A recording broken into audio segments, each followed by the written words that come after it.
नमस्कार। मध्य प्रदेश की बड़ी बहस में आप सभी का बहुत स्वागत है। आपके साथ मैं हूं विवेक पांडे। मध्य प्रदेश के मुख्यमंत्री डॉक्टर मोहन यादव के बयान से पाकिस्तान बौखला गया है। पाकिस्तान के विदेश मंत्रालय ने मुख्यमंत्री के अखंड भारत वाले बयान को लेकर एक प्रेस रिलीज जारी किया। दरअसल पाकिस्तान ने ध्वस्त बाबरी मस्जिद स्थल पर राम मंदिर के निर्माण की निंदा की। पाकिस्तान ने अपने प्रेस रिलीज में ये कहा है कि पाकिस्तान भारतीय शहर अयोध्या में ध्वस्त बाबरी मस्जिद के स्थान पर राम मंदिर के निर्माण और अभिषेक की निंदा करता है। सदियों पुरानी मस्जिद को 6 दिसंबर 1992 को चरमपंथियों की भीड़ ने ध्वस्त कर दिया था। अफसोस की बात है कि भारत की सर्वोच्च न्यायपालिका ने न केवल इस घृणित कृत्य के लिए जिम्मेदार अपराधियों को बरी कर दिया, बल्कि ध्वस्त मस्जिद के स्थान पर एक मंदिर के निर्माण की भी अनुमति दे दी है। पिछले 31 वर्षों के घटनाक्रम जिसके चलते आज का अभिषेक समारोह हुआ, भारत में बढ़ते बहुसंख्यवाद का एक संकेत है। ये बात पाकिस्तान कर रहा है। ये भारतीय मुसलमानों को सामाजिक, आर्थिक और राजनीतिक रूप से हाशिए पर धकेलने के लिए चल रहे प्रयासों का एक महत्वपूर्ण पहलू है। इस प्रेस नोट में कहा गया है कि ध्वस्त मस्जिद की जगह पर बना मंदिर आने वाले समय में भारत के लोकतंत्र के माथे पर एक कलंक बना रहेगा।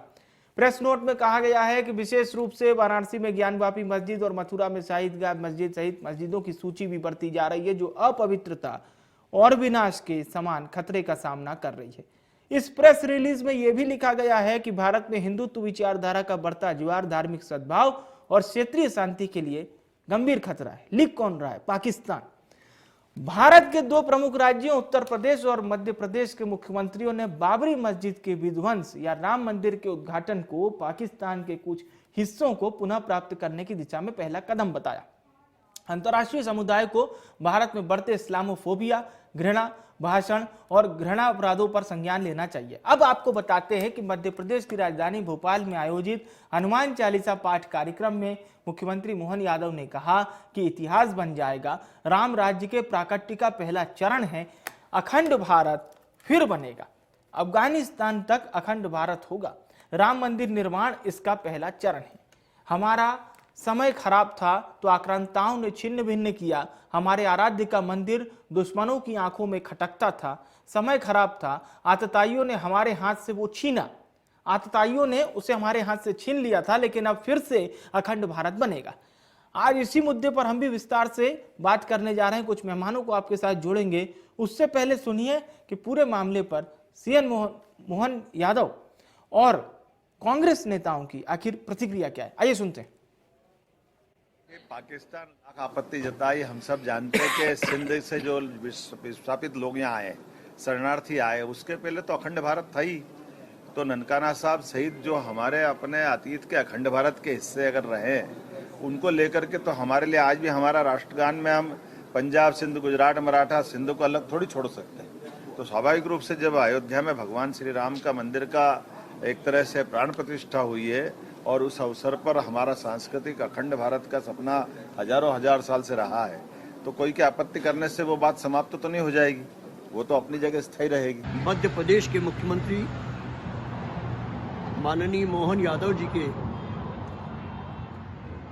अखंड भारत और उसमें अफगानिस्तान तक को छूने की सीमा वाले बयान पर पड़ोसी मुल्क पाकिस्तान का बयान आना दुखद है।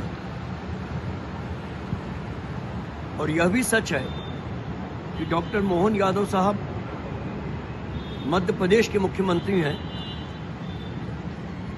संयुक्त राष्ट्र संघ के महासचिव नहीं। उन्हें मध्य प्रदेश की सीमाओं में रहकर अपनी बात करनी चाहिए।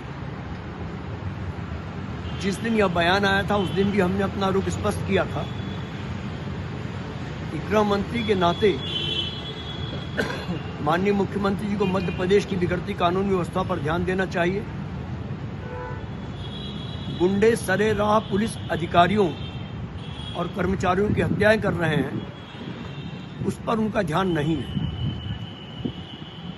और जो अखंड भारत का उन्होंने 4 रोज पहले कहा है, अखंड भारत तो है ही। भारत की अखंडता और संप्रभुता को कोई चुनौती नहीं दे सकता है। मगर पाकिस्तान का यह भी कहना उचित नहीं है कि हिंदुस्तान के अल्पसंख्यक असुरक्षित हैं।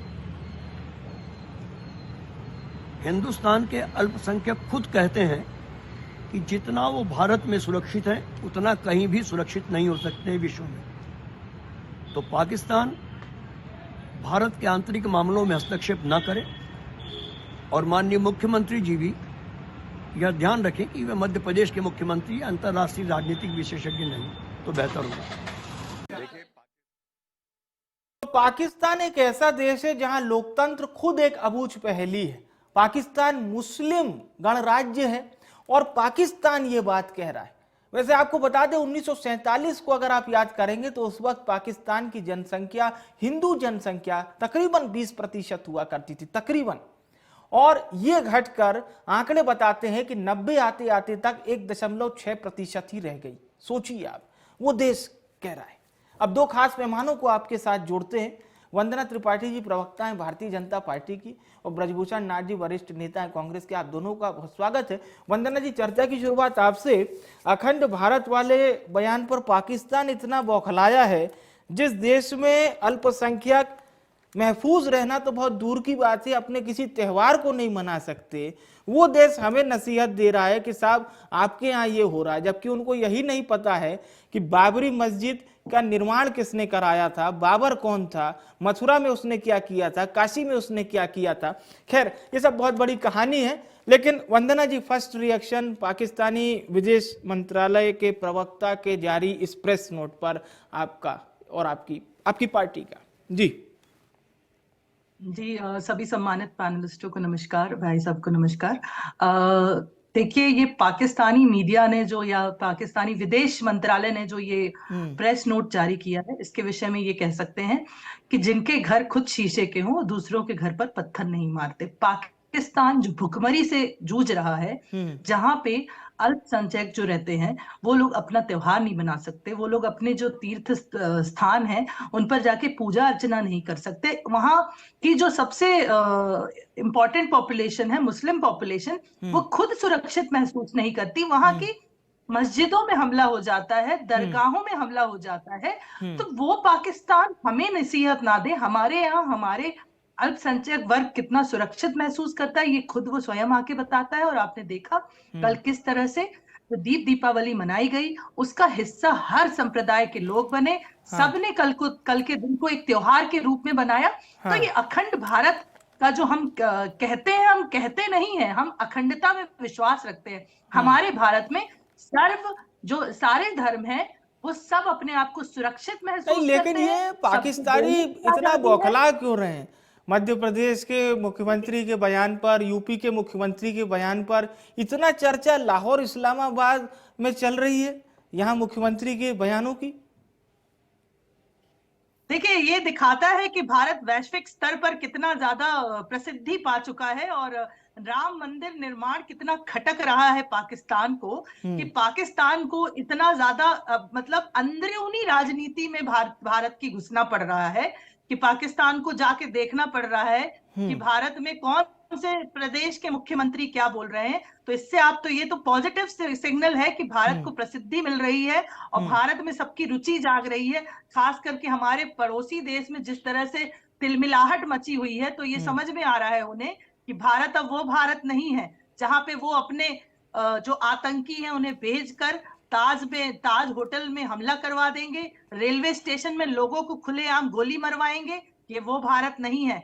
अब ये वो भारत बन चुका है जो जवाब देना चाहता है। ये वो भारत है जो पाकिस्तान जैसे देशों को सहायता देना जानता है, क्योंकि भारत के पास किसी चीज की कोई कमी नहीं है और भारत विश्व पटल पर अपना नाम अंकित कर रहा है। ये देख देखकर पाकिस्तान मिर्ची लग रही है, पेट में दर्द हो रहा है।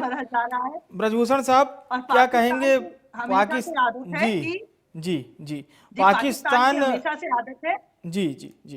पाकिस्तान का ये जो बयान सामने आ रहा है, ब्रजभूषण साहब, पाकिस्तानियों को तो राशि नहीं आ रहा है मंदिर निर्माण। कह रहे हैं कि भाई साहब ये तो पूरी तरह से अन्याय हो रहा है। लगता है उन लोगों को पता ही नहीं है कि बाबरी मस्जिद किसने बनाई थी, बाबरी मस्जिद से पहले राम मंदिर था, फिर बाबर ने क्या किया था, आक्रांता कहाँ से आए थे। लगता है पाकिस्तान कुछ इतिहास या तो पढ़ा नहीं है या उनका इतिहास ही 47 के बाद शुरू हुआ है? निश्चित तौर पे सबसे पहले तो वंदना जी को और आपके चैनल के माध्यम से मध्य प्रदेश की जनता को और देश की जनता को और आपको और आपके सभी चैनल के लोगों को कल जो 22 तारीख को राम मंदिर का जो प्राण प्रतिष्ठा का कार्यक्रम हुआ और पूरे भारत में जो दिवाली का उत्सव मनाया गया, उसका सबको धन्यवाद और आभार। उसके बाद सबसे पहले ये बात आती कहाँ से है कि सबसे पहले हमारे मध्य प्रदेश के मुख्यमंत्री जी मोहन यादव जी जो ये सबसे पहले बोलते हैं कि राम मंदिर बनने के बाद अखंड भारत बनेगा। तो सवाल करना चाहिए वंदना जी से कि अभी क्या खंड खंड भारत है या अखंड भारत, और अगर अखंड भारत बनाना चाहते हैं, और या फिर इनसे भी पूछ लीजिए कि नरेंद्र मोदी जी बिन बुलाए पाकिस्तानी गए थे सबसे पहले बिरयानी खाने, जिसका परिणाम है कि वो लेटरबाजी कर रहे हैं। मोहन यादव जी सबसे पहले अखंड भारत की बात करते हैं, तो अखंड भारत में क्या पाकिस्तान, अफगानिस्तान, श्रीलंका, म्यांमार और नेपाल ये सब देश नहीं आते क्या? अगर ये देश को भारत के अखंड भारत मानते हैं तो अभी क्या खंड खंड भारत है? तो और अभी हमारे नरेंद्र मोदी खंड खंड भारत के प्रधानमंत्री है, अखंड भारत के। और अखंड भारत अगर पाकिस्तान में है और पाकिस्तान भी उसको आप लेना चाहते हो, ये बयान दिया है हमारे मोहन यादव जी ने। तो पाकिस्तान के जितने मुसलमान है, लगभग 23 करोड़ आबादी है विवेक जी पाकिस्तान की। अब क्या अफगानिस्तान की जो आबादी है वो लगभग 4 करोड़ है और 4 करोड़ मुसलमान है। और आपने अभी खुद अपने चैनल के माध्यम से कहा है कि 90%, 95% पाकिस्तान में मुसलमान है। बड़ी बुरी हालत है। वंदना जी बोल चुकी कि खाने की भुखमरी की कगार पे पड़े हुए। तो वंदना जी मोहन यादव जी को समझाइए कि अखंड भारत में पाकिस्तान को, अफगानिस्तान को, बांग्लादेश को हमारे भारत में मिलाना क्यों चाह रहे हो? क्या कारण है ऐसा कि जब भुखमरी कगार पे पूरा तीनों देश कगार पे खड़े हुए हैं, तो ऐसे क्या लालच है आपको कि अखंड भारत बनाना चाहते हो? और अभी अपने भारत में निर्मला सीतारमण जी ने एक बयान जारी किया है, 81 करोड़ 50 लाख लोगों को हम लोग 5 किलो मुफ्त अनाज बांटते हैं। हमारी अर्थव्यवस्था पूरे विश्व में सबसे अच्छी है। 1,73,000 करोड़ रुपए, 173 लाख करोड़ रुपए हम लोग कर्जा ले चुके हैं। मध्य प्रदेश में मोहन यादव जी लगातार कर्ज ले रहे हैं। लगातार 4 लाख करोड़ रुपए मध्य प्रदेश में कर्जा हो गया है। तो ये बताइए, जब हम कर्जदार हिंदुस्तान है तो आप अखंड भारत में पाकिस्तान को मिलाना क्यों चाह रहे हो? अफगानिस्तान को मिलाना क्या चाहते हो? बांग्लादेश को मिलाना क्या चाहते हो? कौन सी रिश्तेदारी निभाना चाहते हो आप लोग उनसे? क्या बिरयानी पाकिस्तान से यही बनवाना चाहते हो आप क्या, कि या फिर वहां खाने में नाराजगी हो रही है आप लोग को? अब ये पाकिस्तान ने जो लेटर जारी किया है कि इसका जवाब मोहन यादव जी को भी अखंड भारत बनाना है, तो हमारे जो गृह मंत्री जी अमित शाह जी को लेटर देना चाहिए कि अफगानिस्तान से, म्यांमार से, नेपाल से, श्रीलंका से और पाकिस्तान से अपनी सेना हटा लीजिए। तो हमारे कम से कम 5 लाख करोड़ रुपए तो रक्षा बजट का बचेगा। तो वो बजट बचेगा तो हमारे जो भुखमरी लोग आने वाले हैं उनको खाने खिलाने में काम आएगा, 5 किलो अनाज खिलाने में। तो आप रोजगार तो पाकिस्तान को दोगे नहीं। जब भारत के लोगों को रोजगार नहीं दे रहे तो पाकिस्तान को क्या रोजगार दोगे? तो आपसे ऐसे कौन से संबंध है जिसको पाकिस्तान से मिलाना चाहते हो? वो आना नहीं चाह रहे। अभी पाकिस्तान के आप बुरा कह रहे हो। तो मोहन यादव जी एक तय कर दें कि हमारे अखंड भारत में पाकिस्तान नहीं है। तो हम कहते हैं कि नरेंद्र मोदी जी और अमित शाह जी पाकिस्तान को जवाब दे, रक्षा मंत्रालय जवाब देगा और जो जवाब देगा भारत का एक ठीक है सर, मैं पूछ लेता हूँ भारत का। हाँ, वंदना जी से ही पूछ लेता हूँ। ठीक है, भारत का एक मुसलमान, एक हिंदू, एक इंसान नरेंद्र मोदी जी के साथ। चलिए वंदना जी से ही जवाब ले लेते हैं। अब आपने चूंकि पूछा है विस्तृत। वंदना जी, ब्रजभूषण जी ने तो ये सवाल किया है कि अगर अखंड भारत संपूर्ण आएगा तो उसमें कौन कौन से अन्य देश आ जाएंगे, किस प्रकार से ये होगा? कांग्रेस प्रैक्टिकली तौर पर जानना चाह रही है। देखिए, कांग्रेस की इतनी प्रैक्टिकल सोच शुरू से रही है। प्रैक्टिकल रहने के कारण ही वो लोग हमेशा जो राजनीति है वो भी बड़ी संभल के करते रहे हैं। 370 धारा 370 हटाने की कभी कोशिश और हिम्मत भी नहीं की कांग्रेस ने। राम मंदिर वो भी सुन रही थी आपको। तो ये लोग जानते थे कि अगर ये सारी चीजें ये कर देंगे तो इनके पास मुद्दे क्या बचेंगे जिस पर ये भारतीय जनता पार्टी को घेरेंगे। अब भारतीय जनता पार्टी ने वो मुद्दे भी खत्म कर दिए, तो इन्हें नए नए मुद्दे रोज अब नए नए छेड़ने हैं। कुछ दिन बाद ये पाकिस्तान के समर्थन में हरे झंडे लेके खड़े हो जाएंगे। तो कांग्रेस पार्टी तो वैसे भी आप जानते हैं कि देश तोड़ो और राजनीति करो, फूट डालो, राजनीति करो। अंग्रेजों की जीन्स वाली कांग्रेस पार्टी, इन लोगों के अंदर जो इटालियन जीन्स है वो उभर उभर के बाहर आते हैं। और ये भारत में जब अच्छे कुछ काम होते हैं, अच्छे कार्य होते हैं, भारत का जब प्रसिद्धि होती है, तो भारत के मुख्यमंत्री को ही घेर, मध्य प्रदेश के मुख्यमंत्री को ही घेर लो, कुछ नहीं मिला तो कुछ ना कुछ ढूंढना है, बस किसी ना किसी तरह से सुर्खियों में बने रहना है। भले उसके लिए अपने ही प्रदेश के गौरवान्वित मुख्यमंत्री जो हमारे सबसे सम्मानीय पदधारी हैं, उनको ही हमें अब क्यों ना कोसना पड़े, क्यों ना गालियां देना पड़े, उसके लिए हम चाहे जो इल्जाम लगा देंगे। क्या उन्होंने बोला कि हम पाकिस्तान को मिला रहे हैं? उन्होंने ऐसी कोई टिप्पणी नहीं करी है। जब कोई व्यक्ति विशेष किसी प्रकार की टिप्पणी ना करे किसी चीज को लेकर, तो आप और जो ये एक मुगालते जो आप लोग पाल लेते हैं और आगे पीछे जो जोड़ लेते हैं, ये कृपया करके ना जोड़ा करें। अगर कोई पॉजिटिव बात करता है तो उसमें नेगेटिव कैसे ढूंढा जाए, ये कांग्रेस पार्टी को बहुत अच्छे से आता है। जैसे कि इनके माननीय राहुल गांधी जी भारत जोड़ो न्याय यात्रा, भारत जोड़ो पार्ट 2 जो इन्होंने शुरू किया, कब से? 16 जनवरी। क्यों ऐसा दिन चुना? क्योंकि 14 जनवरी से रामलला प्राण प्रतिष्ठा के कार्यक्रम शुरू होने थे। अब जब उन्होंने देखा कि रामलला प्राण प्रतिष्ठा का कार्यक्रम शांतिपूर्वक हर समुदाय के समर्थन से होता जा रहा है, तो उन्होंने स्वतः ही असम में हिंसा छिड़वाई और कहते हैं हमारे ऊपर पथराव हुआ, हमारे साथ ऐसा हुआ, हमारे साथ आपकी बात पर एक रिएक्शन में ब्रजभूषण जी से ले लेता हूँ। ठीक है वंदना जी, आपकी बात पर ही जवाब ले लेता हूँ ब्रजभूषण जी से। ब्रजभूषण जी, पहले से इनकी न्याय यात्रा ठीक है वंदना जी, समय हमारे पास काफी कम बचा है। ब्रजभूषण जी, विवेक जी, अखंड भारत की बात हमारे मध्य प्रदेश के सम्मानीय मुख्यमंत्री जी कर रहे हैं, हमने तो नहीं छेड़ी अभी। इन्होंने मुद्दा छेड़ा कि अखंड भारत बनाएंगे। मैंने खाली इतना ही पूछा है कि अखंड भारत में पाकिस्तान, बांग्लादेश, म्यांमार, श्रीलंका, नेपाल, अफगानिस्तान है या नहीं है, और बिना उसके अखंड भारत कैसे है? मेरे पास एक लिस्ट है। ठीक है वंदना जी, वंदना जी सुन लीजिए ना। हाँ ठीक है वंदना जी, टाइम बोलिए। अमेरिका को मिला के अखंड भारत बनाओगे क्या? अच्छा ठीक है ब्रजभूषण जी, आप अपनी बात रखिए, बोलिए। बोलिए, 1 मिनट है आपके पास, बोलिए। आपने जब कहा है अफगानिस्तान तक तो पाकिस्तान उसके अंदर है। आप समझिए वंदना जी, आप अखंड भारत का मामला खोलिए। अरे मेरी बात सुनिए ना, पहले तो मुख्यमंत्री उनके उद्गार से उन्होंने अखंड भारत का जिक्र किया है। बोलिए ब्रजभूषण जी, जल्दी बोलिए। नेता नहीं है, अभी नए मुख्यमंत्री बने, थोड़ा समझने दीजिए उनको। जी बोलिए। वो नए मुख्यमंत्री वंदना